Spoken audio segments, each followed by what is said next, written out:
think we should be good on this right here. Okay, guys, so just a heads up. So how we're going to format the conference, we're going to start with Chief Lisa Davis. She's going to have a few words. That's Lisa Davis. She's the Chief of Police for the Austin Police Department.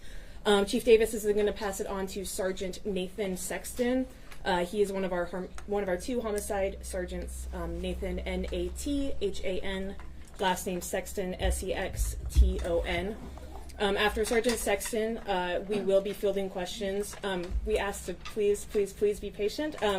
We ask that you don't yell out questions. Please raise your hand. Please give me the time to call on you. I'm going to call on someone and have someone on deck. There's a lot of people here. It'll make it a lot easier if we can just streamline it that way instead of talking over each other. Again, this is a very, very new open investigation. It just happened yesterday. We want to give you as much information as we can.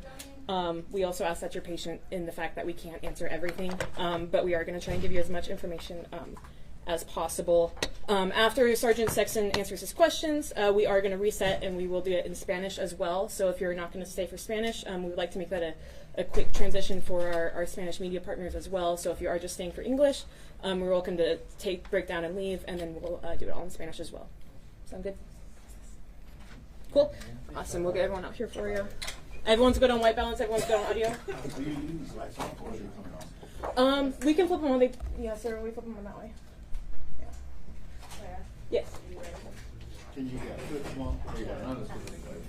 Yes, with the light. Yes. That's one we'll turn these on. Yeah, that's the one they want. Yeah. Yeah. Everyone good on. That one is burnt out right now. Everyone's good on white balance, sound, lighting. That one's burnt out. Ready? All right, you guys ready to bring everyone out? Yep. Thank you.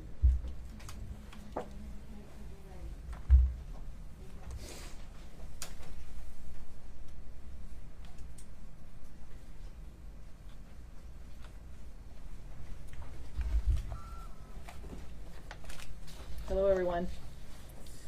Thank you all for being here during what is a heartbreaking and deeply painful time for our city.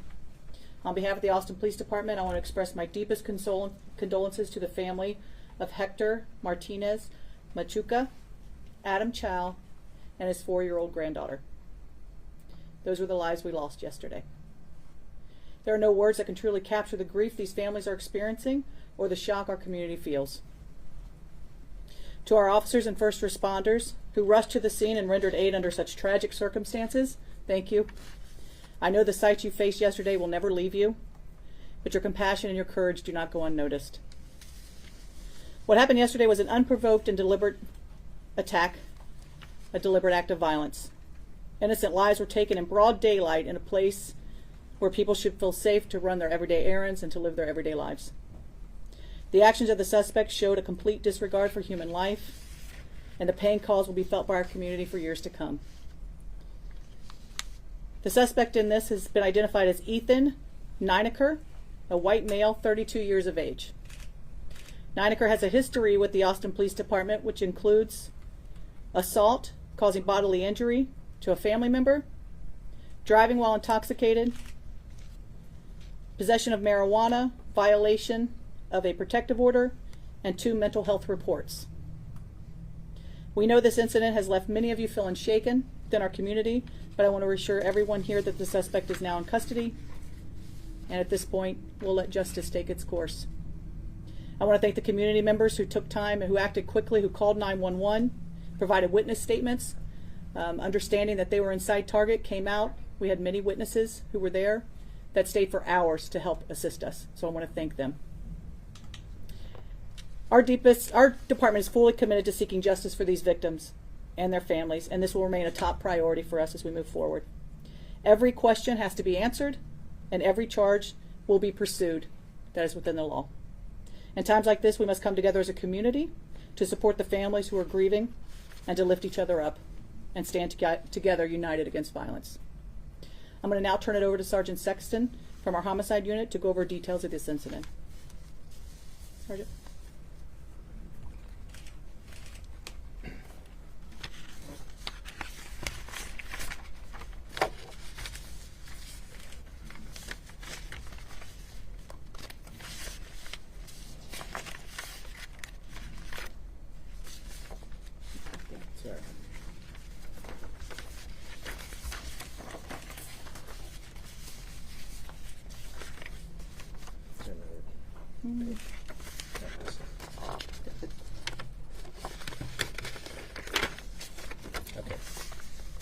Sorry, thank you, Chief Davis. My name is Nathan Sexton. I'm one of the 2 homicide sergeants. Yesterday on Monday, August 11th, at approximately 2:15 p.m., officers responded to multiple calls of 911 shooting at the target at 8601 Research Boulevard. When officers arrived, they found target employee Hector Martinez Machuca suffering from gunshot wounds. He was transported to the hospital where he was later pronounced deceased. Nearby, officers located Adam Chow, his wife, and their 4-year-old granddaughter. Mr. Chow and the child had been fatally shot, and Mr. Chow's wife had sustained minor injuries. Our investigation showed that the suspect, Ethan Nieneker, first shot Mr. Martinez Machuca as he was collecting carts in the parking lot. He then approached Chow's family vehicle, shooting and killing Mr. Chow and the 4-year-old before assaulting Mrs. Chow and stealing their gray Toyota 4Runner. Over the next hour, Nieneker committed multiple crimes, including attempting to steal a water truck, causing multiple crashes, assaulting another female driver, and stealing her Volkswagen. He also attempted to break into a Waymo vehicle, vandalized the home of an acquaintance, and was later seen naked in a residential backyard. Officers ultimately located him walking on Montclair Street. After refusing commands, he was tased and taken into custody at 3:06 p.m. As for the charges, Nieneker has been charged with 2 counts of capital murder for the deaths of Adam Chow and the 4-year-old juvenile victim, as well as the first-degree felony murder of Hector Martinez Machuca. Additional charges are pending related to assaults, vehicle thefts, and property damage. This case is being investigated as Austin's 39th, 40th, and 41st homicide of 2025. We are asking for anyone who has additional information. We know there are many people out there who may have recorded this, taken photos, any digital evidence. Right behind here, Chief, sorry. There's a QR code. We're asking anyone that has witness accounts, video footage, please contact APD at 512-974-TIPS. You may also submit the tips anonymously to the Capital Area Crime Stoppers or crimestoppers.org, or by calling 512-472-8477, or by using the QR code here displayed. Raise your hand for questions. Okay, we'll start with Betty, then go to Kelsey. Do you know how he got the weapons he used, or if he had a license for those weapons? I don't know about the license. The firearm was acquired through family. Kelsey, then Angela. Can you explain, I know you said he started off in Research Boulevard and Target, and then he made his way carjacking multiple people and ended up in South Austin. How were you guys able to track him properly and get a hold of him in the neighborhood? Initially, we weren't. We weren't sure that it was the same person. There were no other shots fired after the initial Target incident, as far as we know. But from there, we were able to find surveillance video at multiple scenes. He was wearing the same floral Hawaiian shirt at all of these I scenes. can answer a little bit of this too, Nate. Sure. I think it's also important to recognize as these events were unfolding, people were calling 911. We also had our air support in the air who was able to find the car and follow the car at that point. Was any flock safety cameras used at all? We no longer have flock safety cameras. Let's go to Angela, and then we'll go to the camera over here. Did the suspect, give any reason as to why he did this, what his motive may have been? He said that he was Jesus, and there was really no reason whatsoever given. It was a completely random choosing of the victims. Gosh, so I guess going off of that, sounds, what is the basis that the department says the suspect has a history of mental illness? I know that was a phrase that was used yesterday, that he has a history of mental illness. What was kind of the thing that was based on that? And if you could tell us more about that history. I think looking at his record and APD's involvement with him, I don't want to get into specifics at this point because we are talking about medical. But again, I can say that as far as the victims he chose, those were random, but this man had some serious issues. And I think about the systems that failed. In a way, as we move forward, we're looking at this background, and again, this is going to be things that are going to be coming up in the months and the years ahead. There were some serious failures here on behalf of, many when you're looking at potentially some mental illness there. We'll go to Eva and then up here. I'm just wondering if there were any recent welfare checks, and also I had heard Senator Eckhart say today that he was found naked and holding a Bible, and wondered if you could comment on that. That is when officers approached him, and he was tased at that point and taken into custody. And then any recent welfare checks? I don't recall any that I saw. Up here and then to Adrian. Can you confirm if he was employed before this incident, and if there was anybody that was concerned about his behavior prior to this? I've talked to somebody that knew him that said that he was acting kind of out of the normal before this. Nathan, did you want to answer that? No. Nothing? Yeah. Now, the people are very scared of these type of incidents. What you are doing for preventing these type of things when the people are going crazy with a gun? Well, I think, you have to look at this, and we've got someone with some serious mental health issues, and where are we able to take them? What help are they getting when you're dealing with someone with these issues? Where does someone with this capacity to do this get a weapon, and when does a family member feel comfortable giving someone with these issues a weapon?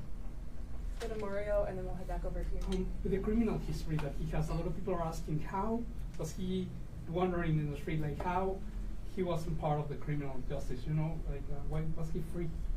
Yeah, I think looking at his record, I don't think we had any incidents with him. I think 2024 was the last contact we had, and that was him calling for some found property that he was turning over to us. I have not had an opportunity, and I don't know that Nathan has from Homicide, an opportunity to delve into his history here and what each case, where that developed from. Go over here, and then we'll go back. Yeah, you guys said, when you found him, it was a family member's gun. Did you guys end up recovering that weapon? Do you have any other details on that weapon specifically? We do, yes.